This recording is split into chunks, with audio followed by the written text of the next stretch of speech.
The neon glow of Lagos Island bathed the skyline in gold. From the top floor of the Okizi Innovations Tower in Victoria Island, Jidena Okizi sat alone, a fresh 500 billion Nigerian nairas contract spread across his marble desk. His navy captain was crisp, his gold wristwatch gleaming under the recessed lighting. Another headline win, another empire milestone. But something inside him stirred, an old silence, heavy and unspoken. His personal assistant, Chika, tapped on the glass door. "Sir, your jet Kigali is ready. Shall I alert your pilot?" Jidena didn't turn around. His eyes were fixed on the Lagos lagoon, distant waves crashing in rhythm with the thoughts flooding his mind. "No," he said flatly. Chika hesitated. "Sir, I'm not going." "Cancel everything." A silence filled the office. That wasn't like him, but she knew better than to question. She nodded and left. 10 minutes later, Jidena was in the back seat of his bulletproof Range Rover Vogue, cruising away from the gleaming towers of Victoria Island. As the luxury SUV moved past Lekki Phase 1 and entered the gritty bustle of mainland Lagos, the memories came fast. Yaba, the place he had clawed his way out of, the streets where he hawked plantain chips at 13 to buy medicine for his mother, the kiosk library where he first read about tech moguls and dreamed of Silicon Valley, the abandoned yellow Danfo that served as a study room, and the girl who once dreamed beside him.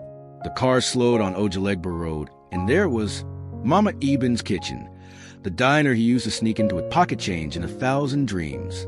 He hadn't been back in over a decade. "Stop here," he said. "Sir?" The driver asked, alarmed. "I said stop." The Range Rover eased the curb. Jidena stepped out, the sounds of street hawkers and sizzling Accra rushing to greet him. The bell above the weathered diner door jingled as he entered. The air smelled like fried yam, black coffee, and something else, the past. Then he saw her, back turned, wearing a plain apron, afro pulled into a bun. She hadn't seen him yet. And just like that, time folded in half. Welcome to Moonlit Stories, where moonlight meets myth. Love timeless tales? Then hit like, subscribe, and join the circle. Every story begins with you. The clink of ceramic mugs and the low buzz of conversation wrapped the diner in a cocoon of familiarity. Jidena's polished shoes tapped softly against the worn tiles as he made his way to the farthest booth, his booth. The same booth where he once sketched his first mobile app idea on a borrowed notepad, where Tari Daniels had sat across from him, feeding him ideas and hope in equal measure, where they once promised each other that Lagos wouldn't be the end of their story. He slid into the seat, eyes scanning the diner. The red vinyl seats, the flickering bulb above the counter, the old chalkboard with today's special, Ifo Riro and pounded yam, 1,800 Nigerian nairas. Nothing had changed, and yet everything had. A soft voice approached from behind. "Good evening, sir. What can I get you?" He turned. She was there. Tari, the girl who once wore bright-colored braids and ambition like perfume. Her eyes, those brilliant almond eyes, now seemed dimmer, shadows of something once fierce. Her uniform was faded, her name tag crooked, but her face hadn't aged, just learned sorrow. Jidena swallowed. "Steak and coffee," he said quietly, as if afraid his voice might crack the moment. Tari scribbled the order without looking too closely. Coming right up. She turned and walked away. She hadn't recognized him, and that hurt more than it should have. He watched her glide behind the counter, moving with a tired grace. Every gesture seemed weighted, as if joy itself was too heavy to carry. He could hear her humming faintly, that same hum she used to sing under her breath while solving math problems in school. How could she still be here? How could Tari Daniels, the top of their class, the girl who once got into Unilag before anyone else, be trapped in this place? He leaned back in the booth, staring out the dusty window. Something in his chest pulled tight. He hadn't come looking for her, but somehow his past had found him first. The plate landed in front of him, steak, steaming hot, and a chipped white mug of instant coffee. "Anything else?" her voice asked, polite but distant. Jidena looked up. The moment had arrived. He spoke her name softly, almost reverently.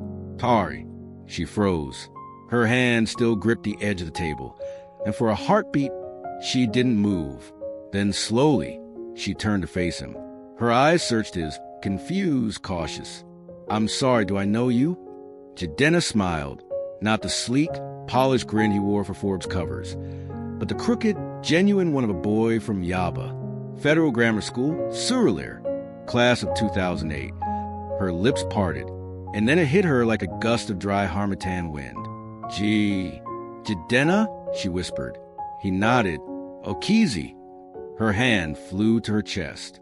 She sat across from him without asking, stunned. You're that Jidenna? The billionaire everyone talks about." "Guilty," he said with a chuckle. Tari's shoulders deflated as she looked away. "I can't believe it. You really did it. You made it out." Jidenna leaned in. "And you, what happened, Tari? You were going to take over the world." She didn't answer at first, just traced the rim of her coffee pot with a worn-out fingernail. Life happened. Dad died second year at Unilag. Mom had a stroke the year after. My brother was just 14. Someone had to come back. His heart clenched. I left everything. Applied for jobs. Maggie, that's Mama Eben, gave me this, and I stayed. She said it with no bitterness, but her voice was hollow, like a song missing its chorus. Jidenna was quiet. She looked at him again. "You're probably wondering how someone who once got into Unilag is now serving dodo and beans for a living." He shook his head. "No, Tari. I'm wondering how the most brilliant person I knew got forgotten by the world." Their eyes locked, and in that moment, the past wasn't a memory anymore. It was alive between them. Tari stood abruptly, cheeks flushed. "I should get back to work," she said, grabbing the empty tray from the table. Jidenna didn't stop her. He watched as she walked away, her back stiff, shoulders squared, the posture of someone used to holding it all in. The steak sat untouched. Outside, the Lagos traffic honked and roared, but inside, the air felt still, heavy with unfinished business and buried dreams.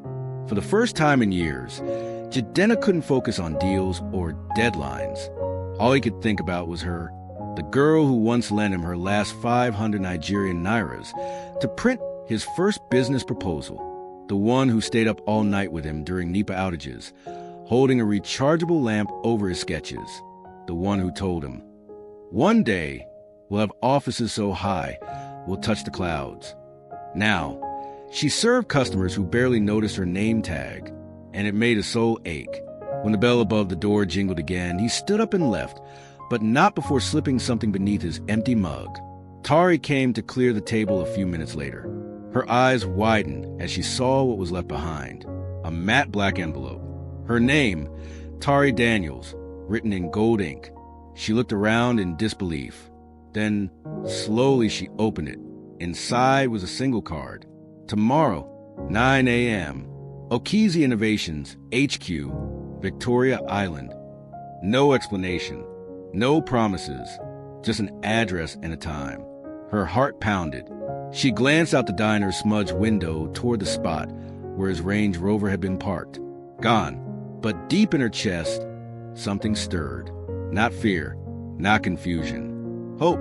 The sun rose slowly over Lagos, casting a soft amber hue on the city skyline. For the first time in years, Tari Daniels wasn't rushing to tie her apron or sweep floors. She stood at the foot of a towering glass building in Victoria Island, heart pounding beneath her thrifted blouse. Okizi Innovations. The letters shimmered in brushed steel above the grand entrance. She hesitated. Her reflection stared back at her in the spotless glass, nervous, unsure, but standing tall. Inside, everything sparkled. The receptionist, a sharp-looking woman in navy blue silk, barely glanced up. "Name?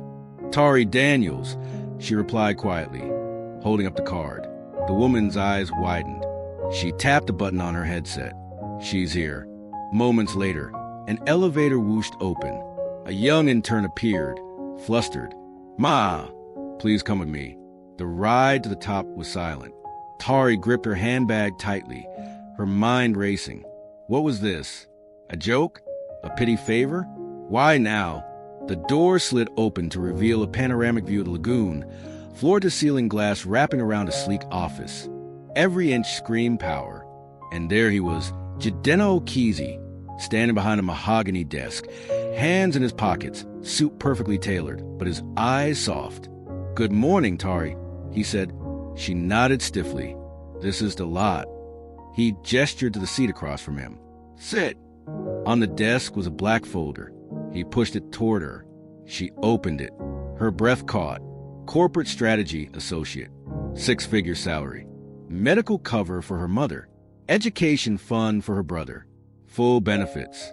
She stared at him. "Jidenna, why?" His voice was low. "Because you were always meant for more than that diner. I'm not giving you a favor. I'm giving you back what life stole." Tears welled in her eyes, but she blinked them away. "And if people say it's nepotism, I didn't earn this." He met her gaze squarely, then let them talk. "I know who you are. You just need to remember, too." And in that quiet moment, a future she had buried began to breathe again. The air inside Okizi Innovations buzzed with ambition. Glass offices gleamed, heels clicked across marble, and assistants moved with rehearsed precision.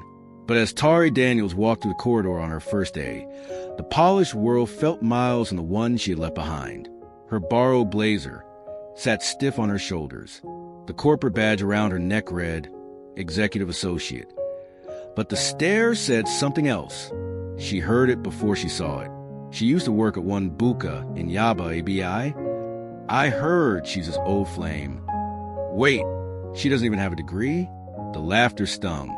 Ngozi and Miriam, 2 mid-level execs, snickered near the coffee machine as she passed. Tari kept her eyes forward, but the doubt crept in. In the first meeting, her pen slipped twice. She jumbled a report during her first presentation and knocked over a glass of water while adjusting a projector. No one said anything, but they noticed.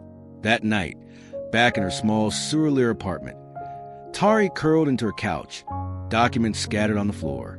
Her mother's soft breathing came from the bedroom, and her brother's laughter echoed faintly from the next room. But inside her, silence. She reached for her phone. The Damien Cole offer sat unread in her inbox. A rival firm, triple the salary, fancy car, media training. All she had to do was walk away from Jidenna and confirm every lie whispered about her. She locked the phone and tossed it aside. No, she wasn't going to earn her place through back doors or betrayal. Not after someone finally believed in her again. The next morning, she walked into the office early, reviewed every client file, organized the East Coast binders, and left a summary report on Jidenna's desk. When he arrived, he read it, then looked up and smiled. "Already proving your worth," he said. Tari gave a small, tired smile. "I just don't want to let you down." He held her gaze. "You won't." And though whispers still echoed in the corners of the building, a fire had been lit, and it was hers to carry. 3 weeks in, Tari began to find her rhythm. Meetings didn't scare her anymore. The systems made sense. Even Ngozi's passive stares were easier to ignore. But peace never lasts long when power is watching. It happened on a Wednesday. Tari arrived to find a folded newspaper on her desk with a neon sticky note. Page 7. She hesitated, then opened it. From Suya to Strategy, the billionaire's mystery woman. Her photo, her name, a cruel headline pairing her with Jidenna Okizi, implying favoritism, seduction, and scandal. She stood frozen.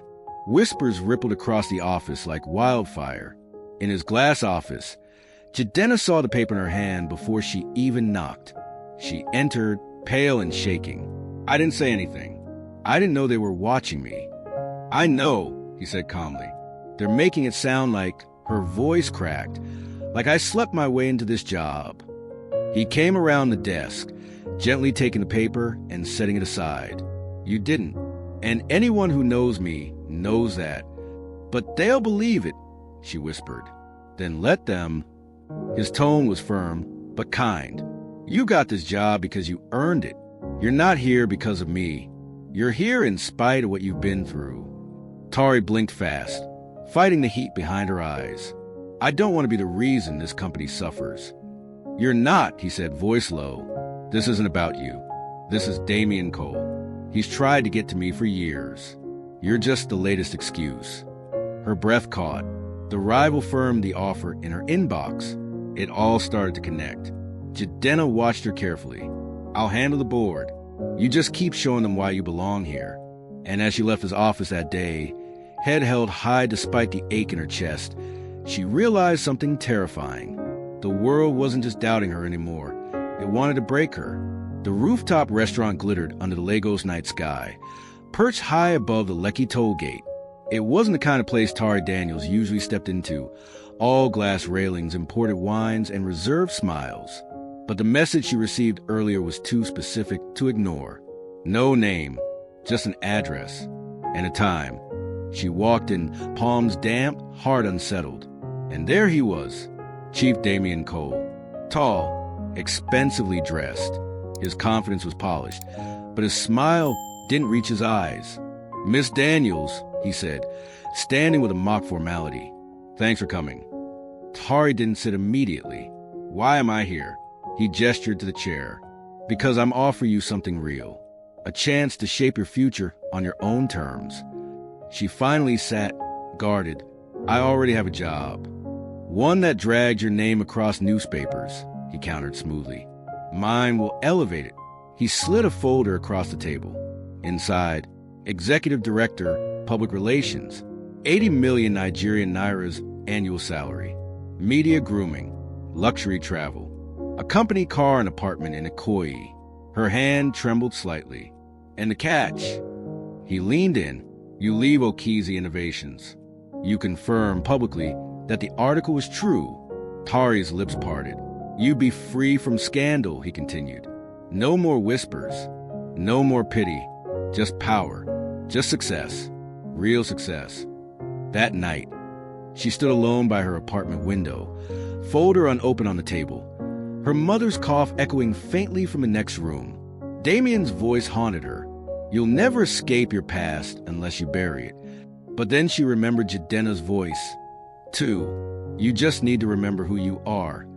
And for the first time in her adult life, Tari Daniels stood between two worlds, and neither one felt entirely safe. The next few days blurred into one another. Tari threw herself into work, arriving before sunrise and staying long after others had left. She answered emails with machine precision, reviewed strategies like her life depended on it, because maybe it did. But Jidenna noticed. Her laughter had disappeared. Her once curious eyes now skimmed documents without joy. In meetings, she was silent, even when she had the answers. One evening, after the boardroom emptied, he stopped her as they walked down the hallway. "If you ever feel like talking," he said gently, "I'm here." Tari hesitated. Her voice came low. "Do you think people can change?" Jidenna met her eyes. "Only if they want to." She nodded slowly. "Then I guess I'm trying to." That night, she sat on her worn couch, Damien's contract glowing on her laptop screen. The cursor hovered over the signature tab. It was so easy. One click, and all her struggles, her shame, her whispers, gone. She reached for her mouse. Her phone buzzed. A message from Jidenna. "Hope you're resting. Big day tomorrow. Proud of you." Tari stared at the screen. Such simple words. But they were the first thing all week that didn't feel transactional. They weren't laced with ambition or threat, just belief. Quiet and unwavering. She closed the laptop, whispered into the silence, "I'm not that girl anymore." And she meant it. The next morning, she stood outside Jidenna's office, hand on the door. She had made her choice, not because it was easy, but because it was right. And this time, she wouldn't run from it. Tari's knuckles grazed the door lightly before she pushed it open. Jidenna looked up from his desk, startled for a second, then smiled. "Morning," he said, as if the past week hadn't unraveled quietly between them. Tari walked in and sat without a word. There was no folder in her hand, no laptop, just truth. "There's something I need to tell you," she said, voice low. Jidenna leaned back, reading the tension in her posture. "I'm listening." She exhaled. "I met with Damien." His expression barely shifted, but something in his eyes darkened. "He offered me everything," she continued. "Money, status, a future painted in gold." She paused. "And he asked me to betray you." The room was silent, heavy with expectation. "But I didn't," she added firmly. "I said no." Jidenna's shoulders eased, but he stayed quiet. "Because it wasn't real," she said. "It was a shortcut, and I'm done taking shortcuts. You gave me a chance not because you pitied me, but because you saw something I forgot I had." Her voice cracked, but she kept going. "I don't want to run anymore. I want to build. Here, where it's hard, where it matters." Jidenna stood, moved slowly around the desk, and sat beside her. He didn't speak in speeches. Just one line. "I'm proud of you." Tari smiled, a real one. Through misty eyes, the tension between them broke, not erased, but softened. They were no longer just former classmates with tangled histories. They were now allies in a future they hadn't yet defined. And somewhere deep in her chest, the fear began to lift. She wasn't just surviving anymore. She was standing. The next week, Tari walked into the Okizi Innovations boardroom with a quiet fire in her eyes. The room was packed. Men in custom agbadas, women in structured suits, international partners dialing in from screens. This was no routine update. The tension in the air was thick. Jidenna stood at the head of the table. His voice was calm, but his eyes were sharp. "Before we begin, I'd like to invite one of our team members to present a counterproposal." A few raised brows. Then he gestured. "Tari Daniels." The room turned. Tari stood slowly, papers in hand, her blazer crisp, her hair pulled into a neat bun. Every step to the projector felt like a mountain climb. She breathed in and began. The proposal was bold. A strategy that not only protected the firm's East African expansion, but cleverly exposed the weak links in Damian Cole's acquisition web. It was detailed, methodical, yet daring. She spoke without stutter, her voice clear, her facts airtight. Halfway through, even the most skeptical board members stopped whispering. By the end, the room was still, then a slow clap, followed by more. Jidenna smiled faintly, his eyes never leaving hers. He didn't need to say a word. She had just made her mark. As the boardroom emptied, a senior partner clapped her on the shoulder. "Impressive work, Ms. Daniels. You don't look like you were ever in a diner." She smiled politely but said nothing, because she had been there. And it was that very fire, the one born of hardship, that now made her unstoppable. Back in her small apartment that evening, her brother hugged her tightly. "You're like a boss now, T." She laughed, breathless, emotional, not because she had proved them wrong, but because she was finally starting to believe she belonged. The applause from the boardroom faded into memory, but the aftershocks rippled through the halls of Okizi Innovations. By Friday, Tari Daniels was no longer the girl from the diner. Now, she was a woman who outmaneuvered Damian Cole. Interns watched her with admiration. Junior staff asked for her opinion. Even Ngozi stopped glaring, though her silence was sharper than words. Tari tried to take it in stride. She focused on her tasks. She stayed late, cross-checked data, and triple-reviewed projections. She was determined to earn her place again and again. But success in this world didn't just draw praise. It drew fire. One afternoon, while refilling her water bottle in the break room, she overheard two voices. I heard Jidenna wrote that entire presentation himself. She just delivered it. Pretty face, empty degree. Then a laugh. Sleeping your way to relevance. Works faster than NYSC.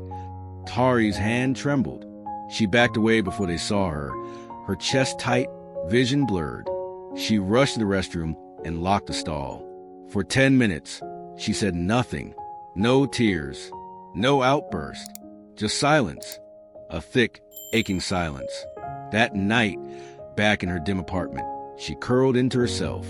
The weight of it all pressing against her chest. The headlines, the whispers, the feeling that no matter what she did, her past always trailed behind like a ghost with sharp teeth. She stared at Damian's unsigned contract still buried in her inbox. It glittered like a trap, but she didn't touch it. Instead, she opened a fresh page in her journal and wrote 5 words. I belong. I won't quit. It wasn't confidence yet, but it was a choice. And in Lagos, where power whispers and reputation is currency, that was the beginning of a new kind of war. The next morning, Jidenna Okizi stood at his office window. The city skyline spread before him like a chessboard, but he wasn't thinking about deals. He was thinking about Tari. She hadn't smiled in days. He noticed the way she avoided eye contact in meetings, the way she sat at the far end of the conference table, how her laughter had been replaced with silence. She was shrinking again, and he hated it. When she entered his office with a file that afternoon, he could see the weight in her posture. He set the document aside. Close the door. Tari blinked, hesitating before obeying. What's going on? He asked gently. She forced a smile. Nothing I can't handle. Tari. Her composure cracked slightly. Do you think people like me ever really change? She asked. Jidenna folded his arms, considering. I think people either fight to become better, or they spend their lives hiding from who they were. She nodded slowly. Then I guess I'm still fighting. He didn't press further, but after she left, he made a quiet decision. That evening, his legal team received a directive. Any leaks, any slander, any whispers connected to Damian Cole, investigate. Quietly, fully. He wasn't just protecting his company anymore. He was protecting her, not because she was fragile, but because she had survived too much to be torn down now. The next morning, when Tari walked in, she found a single note on her desk, handwritten. Let them talk. We're building louder. Jay. It wasn't a grand gesture, but it was a shield. And in this war whispers, Jidenna had just stepped into the front line for her.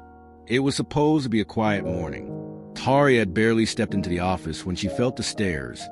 Not just the usual murmurs, but something sharper. Eyes darted away when she looked up. Phones were being refreshed. Screens minimized. Then her phone buzzed. A message from one of the interns. You need to see page 6. Her heart sank. Tari opened the link. From Bukatu Billions, the waitress turning heads at Okizi Innovations. There was a grainy photo of her and Jidenna exiting the boardroom together, captured at the perfect angle to suggest intimacy. The article danced between praise and poison, calling her a mysterious influence, a former flame, and the real reason behind Okizi's corporate resilience. At the bottom, sources close to Damian Cole suggest a questionable rise to power. Tari couldn't breathe. By the time she reached Jidenna's office, he already had the article printed and folded neatly on his desk. She walked in, pale and shaking. I didn't talk to anyone. I didn't know they were. He raised a hand. I know. Her voice cracked. It makes it look like I used you. He stepped forward. Naomi. But she cut him off, her eyes shimmering. I don't want to be your weakness. Jidenna. I don't want to be the reason they pull you down. He looked her dead in the eye. You are not my weakness. The room was still. You got this job because of who you are. That article. He held it up, then tore it in half. Is trash. She wanted to believe him, but the weight of 1,000 whispers pressed hard on her chest. Still, in his presence, a strange strength flickered. Because even if the world spun lies, he hadn't doubted her for a second. The message arrived that afternoon. Private line. No sender ID. Just a time, a location, and a single line. Let's talk. No pressure. No cameras. Tari knew who it was. Damian Cole. She almost deleted it. But something in her needed to face it. Not out of fear, but to see how far she'd come. That evening, she found herself at the rooftop of a secluded boutique hotel in Ikoyi. The night was warm. The Lagos skyline stretched like a glittering threat behind her.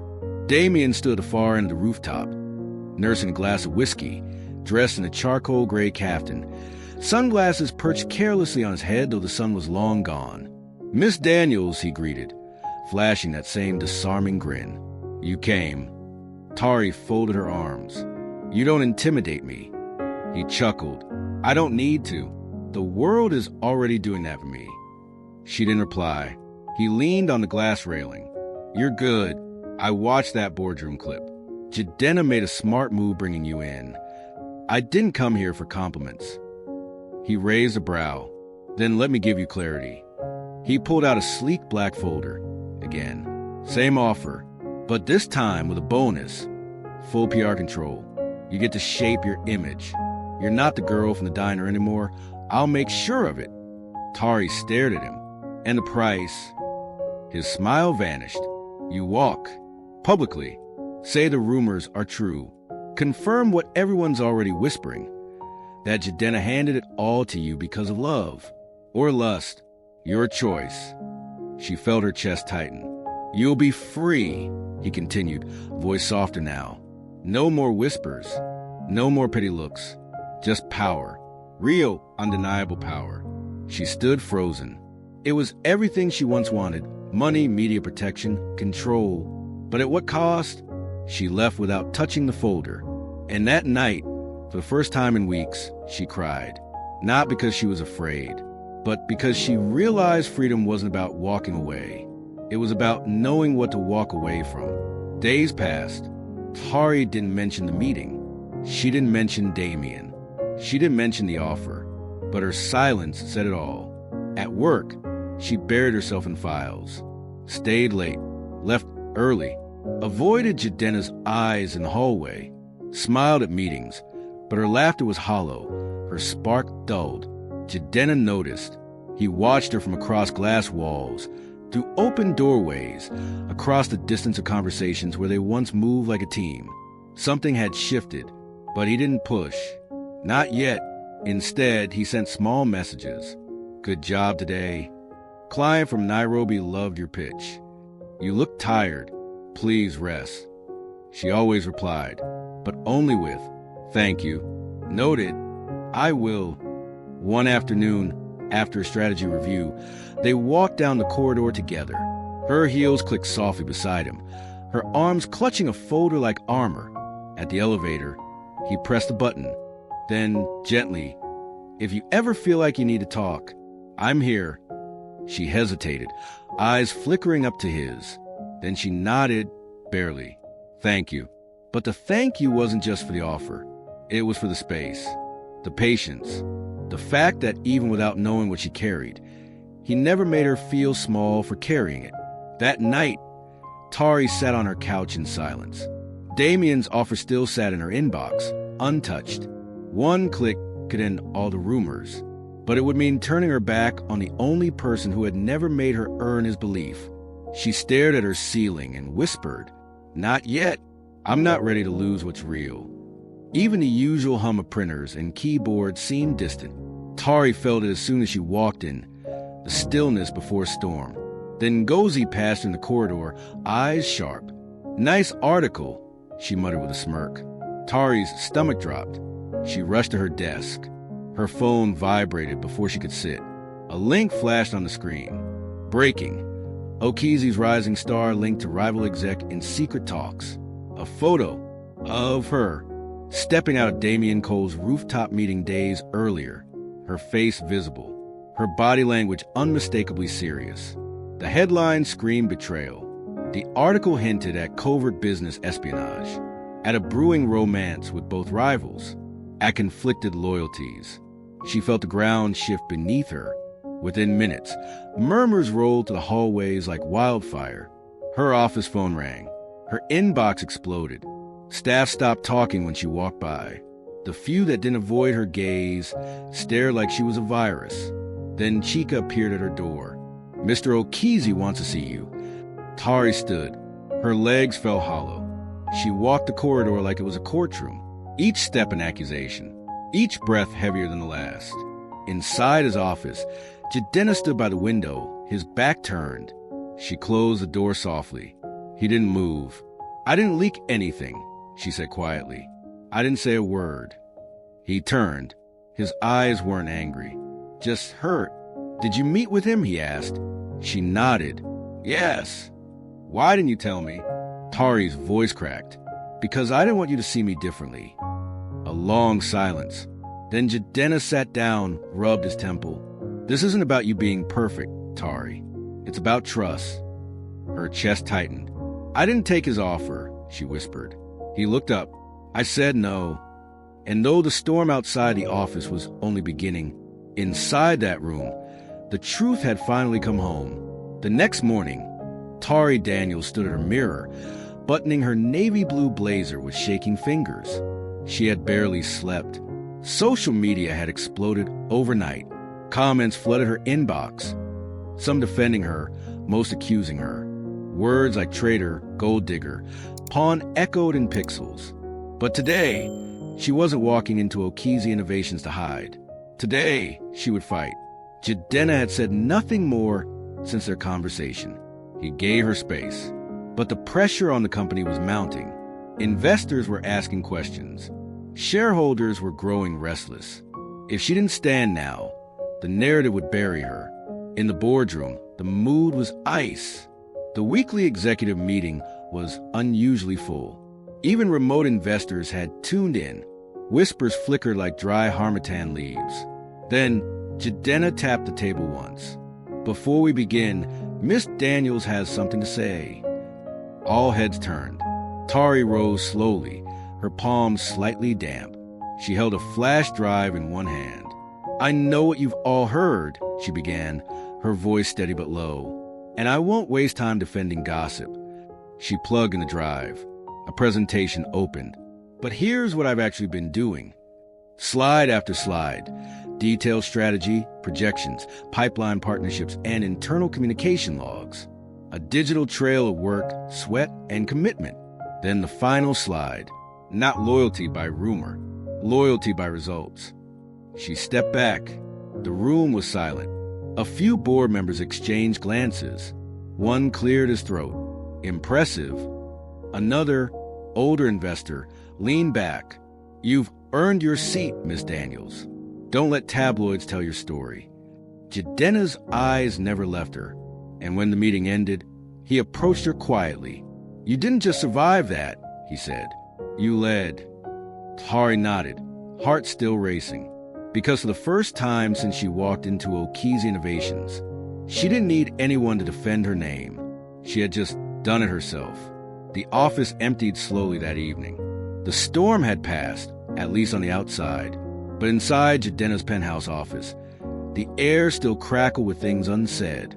Tari stood at the window, arms folded, watching the skyline burn orange with sunset. Her blazer was off, heels discarded by the couch.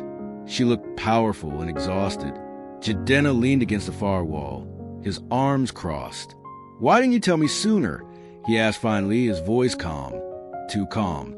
Tari didn't turn. Because I didn't want your voice in my head when I said no. He frowned. You thought I'd convince you to stay? I was afraid I'd say yes, she replied. And I didn't want to owe you my conscience. He stepped closer, slowly. You never owed me anything, Tari. Not this job, not your choices, not even the truth. She looked at him now. I know that, but you were the first person in years who believed in me without asking for anything back. I didn't want to lose that. A long silence followed. Then Jidenna spoke again, softer this time. You've never been just an employee to me. Her breath caught. I want to protect you from all of this, he added. But I forgot that you were never the one who needed saving. She gave a faint smile. I didn't need saving. I needed reminding. They stood there for a beat too long. The city lit up behind them, the office bathed in gold and shadow. Then she said it, barely above a whisper. What happens now? Jidenna's eyes searched hers. We stopped pretending, he said. No kiss followed. No promises. Just the truth. And in that silence, everything finally began. 2 weeks later, Tari Daniels stood in the middle of the Sunlit Community Center in Surulere, surrounded by young women in plastic chairs and worn sandals, eyes bright with possibility. She wasn't there as a strategist. She wasn't there as Jidenna Okizi's rising star. She was there as herself. The banner behind her read, Rise Again, mentorship for girls who were told they couldn't. She took a deep breath, stepped to the front, and began. A few months ago, I was folding napkins in a Yaba diner. Today, I manage partnerships for one of the fastest growing firms in West Africa. Not because someone saved me, but because someone reminded me who I was, and I chose to believe it. The room listened, not with awe, but with understanding. These chairs you're sitting in? I sat in them too. Maybe not these exact ones, but in spirit. The place where you question if you'll ever be enough, where you feel invisible even to your own dreams. She paused, scanning their faces. Don't let the city tell you who you are. Let your scars remind you what you survived. And if they don't open the door for you, build your own. When she stepped off the stage, a girl no older than 16 hugged her fiercely. You make me believe I can be something, the girl whispered. Tari smiled through sudden tears. You already are. Back at Oki's Innovations, Jidenna watched a live stream replay from his office, his jaw tight with emotion. He didn't interrupt. He didn't step into the spotlight. This wasn't about him anymore. It was about her. And when Tari returned that evening, she found a note on her desk, in his handwriting. You're no longer rewriting your story. You're rewriting ours. The following Monday, Oki's Innovations buzzed louder than usual, but not with praise. A new scandal had hit the tech sector, and this time, it wasn't whispered behind locked doors. Damian Cole's firm had just been served by EFCC, money laundering, data tampering, investor fraud. The headlines were everywhere. But buried in one of those headlines was a quiet name, Oki's Innovations. Indirect exposure, the article claimed. Potential link through informal contracts in 2021. Though baseless, the stain had landed. By noon, clients were calling. Shareholders were nervous. The board was assembling an emergency session. In his office, Jidenna looked calm, but his jaw was tight. We expected this, he said. Tari, standing beside him, nodded. But not this soon. He looked at her. You ready? She exhaled. I was built in the fire. Let's go. The emergency board meeting was tense. The air smelled of expensive cologne and suspicion. An older shareholder slammed a file on the table. We need transparency. Your personal decisions, Jidenna, are starting to look like liabilities. Tari didn't flinch. Are we judging decisions or results? Another voice chimed in. She's the reason we survived Cole's last 3 attacks. Tari's gaze swept the room. Your fear is valid, but it's misdirected. Damian Cole is falling, not because of gossip, but because of greed. If you want to panic, panic about your enemies, not your allies. The room was quiet. Then, slowly, someone clapped. And another. Even Jidenna smiled faintly. That night, they sat side by side on the office terrace, Legos glittering beneath them. You know, he said softly, there was a time I thought I had to protect you. Tari turned to him. And now, he looked at her, warmth behind his silence. Now I realize you were never mine to protect. You were always meant to lead. And in the hush between them, something more than partnership settled. It was trust, and it was finally unbreakable. The accolades rolled in. Press coverage began to shift, no longer painting Tari as the woman behind the man, but as a force in her own right. Magazines requested interviews. NGOs reached out for collaborations. She even received a quiet message from the governor's office. We like you on our youth empowerment panel. But inside, Tari Daniels felt split. One half of her was rising, bold, visible, powerful. The other half was wondering if there was still room for Jidenna in the story she was writing. They hadn't spoken about them, not since the terrace, not since the moment his eyes softened and hers didn't look away. They worked seamlessly, yes, but at night, when the boardrooms emptied and the lights dimmed, the silence between them swelled. One evening, she entered his office, intending to drop off a file. He looked up, surprised. Staying late? She hesitated. Then, can we talk? He set the papers aside. I've been offered something, she began. The UNDP mentorship program, Abuja-based, 6 months. His face didn't move. You deserve it, he said evenly. I know, she replied, but I needed to hear what you wouldn't say. He stood, walked to the window. The skyline pulsed behind him. I won't ask you to stay, Tari, because you don't belong to me. She stepped closer. But he turned. But if you go, just know I'll miss you in every meeting, every decision, every quiet. Silence. Then gently she said, I don't want to leave, but I don't want to lose myself either. And for the first time, the man who conquered boardrooms looked unsure. Then go, he whispered, but promise me one thing. What? Don't forget where your power was first seen, and never forget who saw it first. The city was different, slower, calmer. Power here didn't shout. It whispered from behind tinted glasses and guarded gates. Tari settled quickly into her new life. Workshops with bright-eyed girls, keynote panels, coffee with women leaders. Her name was growing, but so was the ache behind it. She didn't call Jidenna often. Neither did he. But the silences were never angry. They were filled with everything that hadn't been said yet.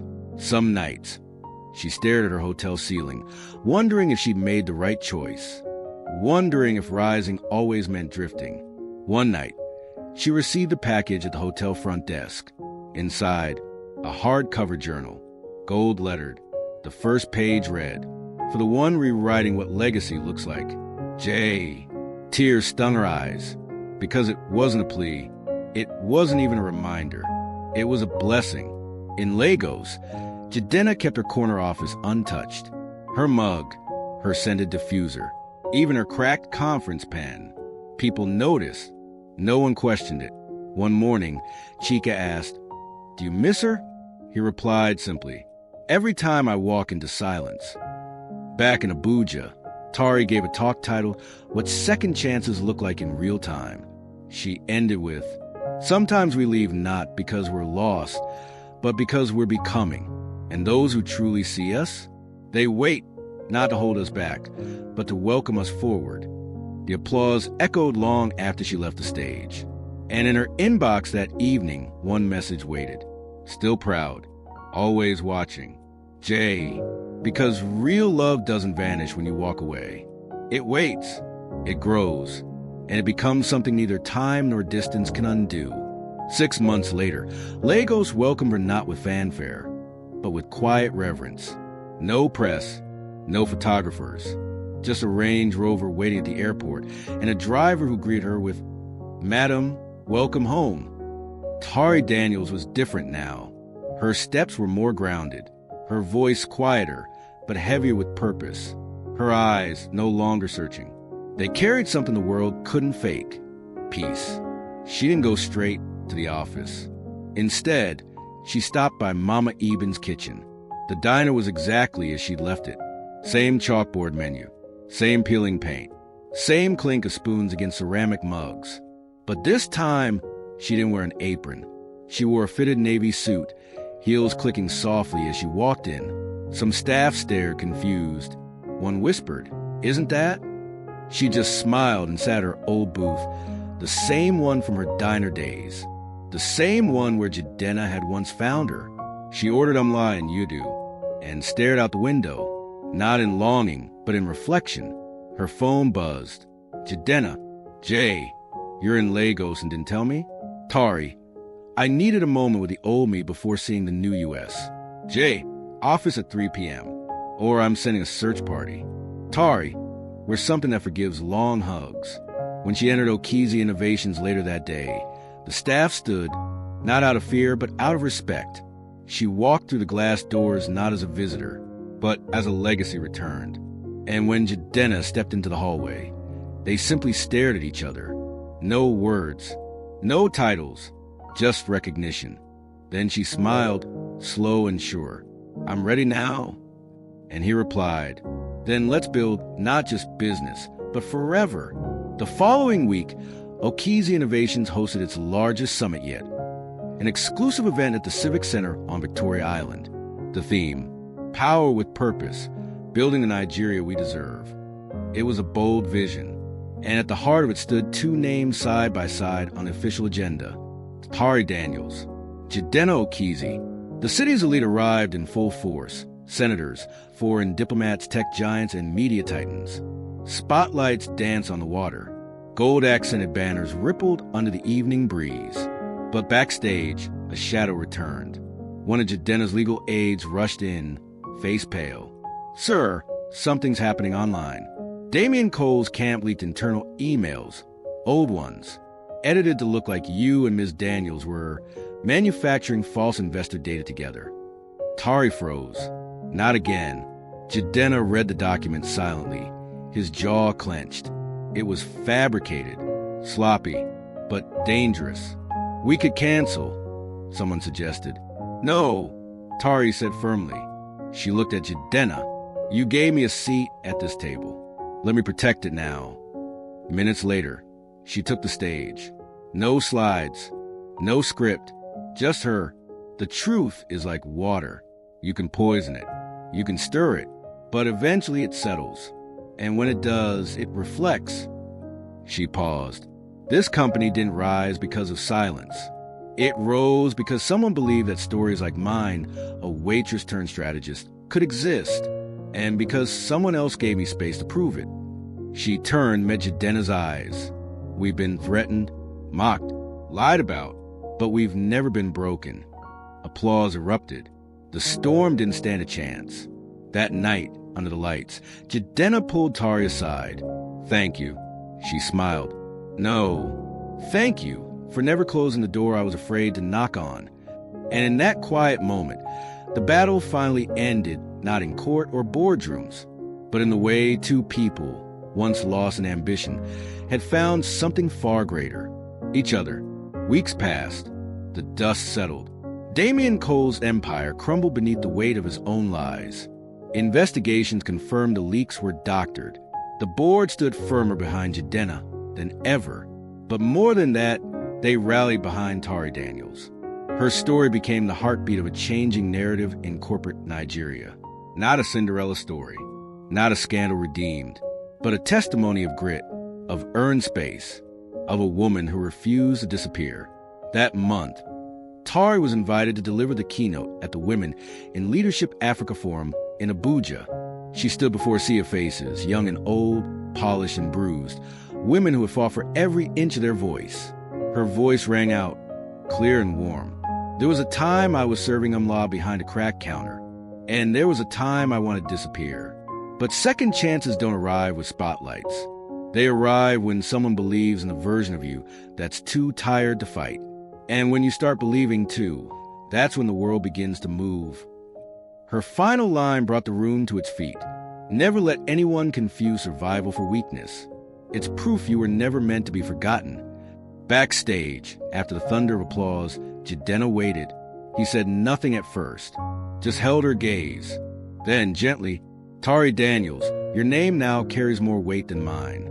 She smiled. "Good. I plan to use it well." They laughed. Not the laugh of old flames or cautious allies, but of something stronger. Partners. That evening, they walked through the old streets of Yaba together. No security. No headlines. Just quiet. And when they reached the corner where their dreams began all those years ago, Jidenna reached into his pocket. A ring. No speech. No spectacle. Just a man who once watched her disappear, now asking to walk beside her forever. And she said, "Yes, but only if we build everything together." He grinned. That was always the plan. The hall in Lekki Phase 1 was quiet before the guests arrived. It wasn't a wedding. Not yet. It was something more personal, more intentional. The launch of the Daniels Foundation, a mentorship, funding, and innovation space for girls from underrepresented communities. Those who, like Tari, had once been told to dream smaller. The hall shimmered with soft gold lighting, Adair pattern drapes, and centerpieces shaped like open journals. Tari stood at the front with a microphone in hand. No cue cards, no fancy speech, just her story, in her voice. Today isn't about charity. It's about rewriting the blueprint. We were never lacking in talent, only in visibility, and the world will now see us through doors we build ourselves. In the back of the room, Jidenna watched, no longer as a protector or even her partner, but as a man deeply, wholly in awe. After the event, as guests filtered out and the candles flickered low, they stood side by side, barefoot on the wooden floor. He looked at her, smiled slow. "You did this." She leaned into him. "We did, but you lit the match. And you never tried to blow it out." They danced in silence, no music, just the rhythm of knowing they'd walked through fire and hadn't been burned, only refined. Weeks later, they married quietly. No press, just close friends, Mama Eba and her brother, now a software intern at Oki's Innovations, and a dusty booth where it all began. As they exchanged vows, Tari whispered, "This isn't a second chance. It's the right one at the right time." And Jidenna replied, "I didn't forget you. I just waited for the version of you that finally remembered herself."